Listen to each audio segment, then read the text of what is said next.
What's going on, guys? Welcome back to another Kappelle Outdoor video. And sorry I haven't posted in a while. Just been busy with work and whatnot, and it's just too hot to be filming anything outside. Honestly, it is so humid down here in Georgia. It is crazy. But I want to go over some things with y'all today. Some essential gear that anybody has to have in their truck or vehicle, and not just particularly people who are outdoors, but just honestly everybody. So y'all probably are wondering what has led to this situation that I'm in right now. Not really a situation, but just adding more stuff to the truck. So about 2 weeks ago, I went down to the river to try to do some fishing and make a video for y'all guys. And where I was parked at when I was leaving, when I was turning whatever to get down to the boat ramp to back in, my truck was doing a little funny business. And as I was backing down the boat ramp, I felt a big clunk, and got out, and I looked at my driver's side front wheel and noticed on the inside, the brake shoe on the inside just fell out. So that goes to tell you how bad my brakes were. Now, I was trying to postpone it for a while until I got all the parts for my truck, because I was going to do rotors. Rotors and brakes were a necessity, but I was also going to do ball joints. But if my if the brakes on my truck would have held out for at least one more week, I would have did all that in one get-go. But the next day, that was a Saturday night, and then the Sunday I spent the majority of the day just doing my brakes and rotors and stuff like that. So now, with that being said, I drive an older truck. So this is a 2009 Dodge Ram 2500 with the 6.7 diesel in it. And I've owned this truck for about 5 years, give or take, and I never had a designated toolkit for this truck until today. But yeah, luckily I didn't have to have any major roadside repairs or anything like that left me stranded on the road.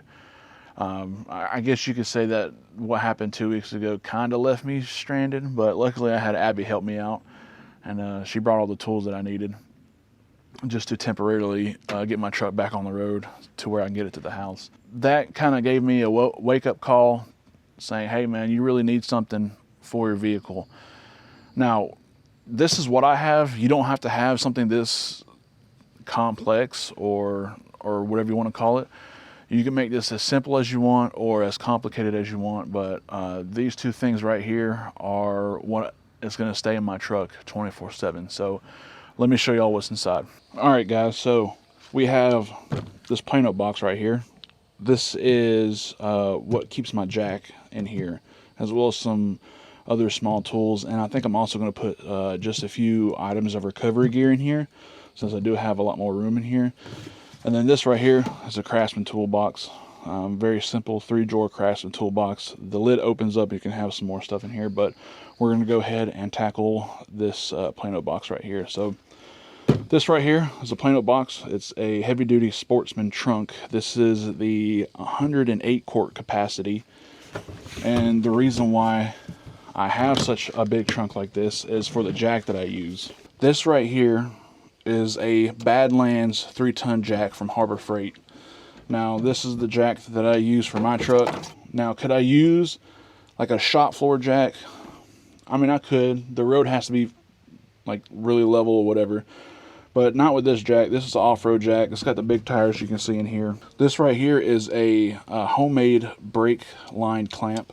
It's a Milwaukee clamp like this, and I made this. This has saved me twice. This is what I used to get home 2 weeks ago, and this also saved me on another vehicle when my brake caliper cracked due to sliding into a curb when it was icy and snowy. So this thing is worth its weight in gold. You don't have to make one. They do have them, but I made this quick in a hurry, probably years ago, and it's been with me ever since. Also have the handles to the jack in here, and then I have a DeWalt 20-volt brushless half-inch impact, so that stays in here.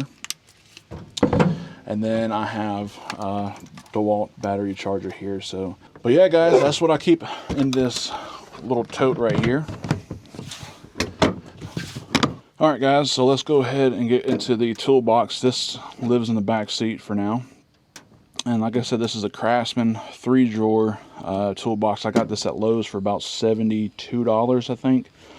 So let's go ahead and open it up, and let y'all see what I got inside. So first off the bat, there's just some rags here. So I got a good bit of rags to put it over the sockets because I don't want to have to deal with the rattling noise of the sockets. On the way driving down here, I didn't have no noise from this toolbox whatsoever. So get that out of the way. So up here I have Torx bits right here. So these are 1/2 inch here, not the actual size, but the 1/2 inch drive. These are 3/8, and this is 1/4. And you can see I got that on a magnetic socket reel up here.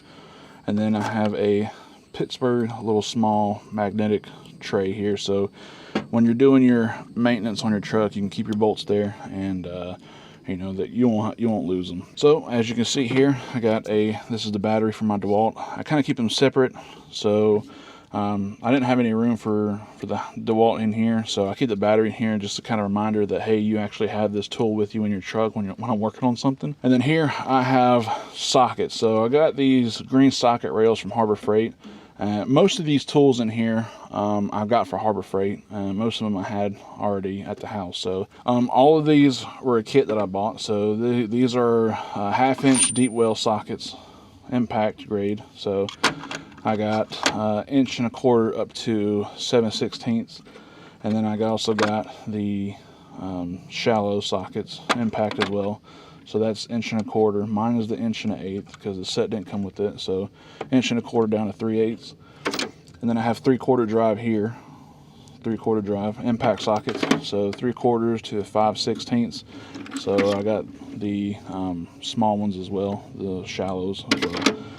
Have a 1/2 inch impact, or yeah, 1/2 inch impact grade extension. So gotta have that. And then I just double-sided tape, 3M double-sided tape these socket rails to the actual toolbox, so these don't really move around at all. But that's pretty much what I keep up here, up top. So going down to the bottom here, for the first drawer, open that up. You can see I have more rags in here. Can't go wrong with having too many shop rags. Just want to keep the noise down. But I have just your basic wrenches here. So I have standard here, metric here, and I got these for Harbor Freight. This was a kit. I think it was about $20. So very basic standard wrench set here. And then the next drawer here, I have these are old screwdrivers here. So I got I think this is like a P2, a P1, and then a P3 here. So if you're not familiar with the P numbers, it's kind of like small, medium, and large to make it more simple. So I got small and medium, and the large one in here. And then I gotta have some zip ties. So zip ties there, and these are wire strippers. So wire cutters here on the inside, wire strippers, and wire clamps here, or crimps I should say. So I got that in there. And then this is a kit that I got also from Harbor Freight. This is watertight heat shrink butt connectors. I use these a lot on the truck, so just different gauges here. As you can see, different colors. And got to go with the heat shrink. You know, just saves yourself some time there. And then I got a little torch here. I've had this for a while, so that's what I keep in this drawer here.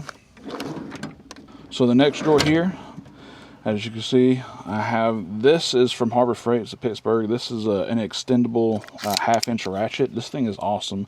I own another one of these for work, and I use this for work, or I use that one for work almost every day. But nice extendable 1/2 inch ratchet. And I also got the 3/8 inch drive ratchet here, and it's got a 1/4 inch on the back too. So this is also extendable. Really cool. I like that one.